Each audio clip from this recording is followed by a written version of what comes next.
You know the term "f around and find out"? Well, the U.S. government and now all of us are currently in the find out phase thanks to all the screwing around with the budget by Congress, the continued threats of these government shutdowns over and over and over again, and all this polarization in our politics that has led to this sort of burn it all down mentality. The consequences of all of that is the outlook of the American credit rating has been downgraded to negative by one of the big three credit rating agencies.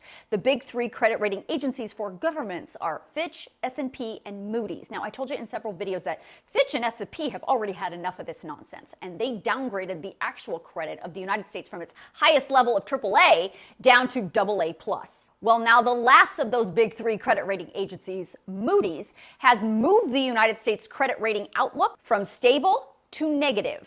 Moody's made that move late last week and pointed to our country's worsening financial situation, our massive $33.7 trillion debt, and the polarization of our country's politics and all this nonsense with the government shutdown. That, according to Moody's, sparks long-term concerns about America's economy and its ability to function. Now, if you actually want to read the full document from Moody's about why they're doing this, I'm going to email it out to you tonight in my Newsgirl News Roundup email, so make sure you sign yourself up. Now, this move by Moody's to downgrade the U.S. to a negative outlook isn't a full-blown downgrade of America's credit rating. Moody's says it's still at AAA, but it is another black mark on our economy and indicates that Moody's is willing, ready, and able to downgrade the U.S. credit rating in the future if this nonsense keeps up. Now, I told you in this video back in August that Fitch actually lowered the U.S.'s long-term credit rating down to AA+ because of all the screwing around Congress was doing at the time back in the spring. You remember that with the debt ceiling?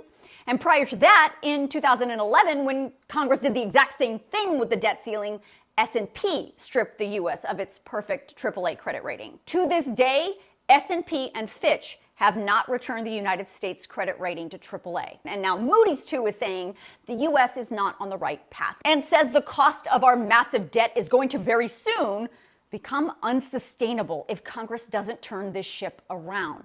Now, your eyes may be glazing over right now, but the fact is the debt, these downgrades actually impact you and me. According to the Congressional Budget Office, the consequences of high and rising debt and these downgrades include a situation where investors start to lose confidence in the U.S. government's ability to pay its debt, which causes abrupt interest rate increases and inflation to spiral upward, which is what we don't want. It also increases borrowing costs and slows the growth of all the goods and services the United States produces every year, the GDP. And if lawmakers don't get this debt under control, they'll be forced to pay for the ballooning interest payments on the debt instead of paying for other priorities like programs and services that all of us rely on.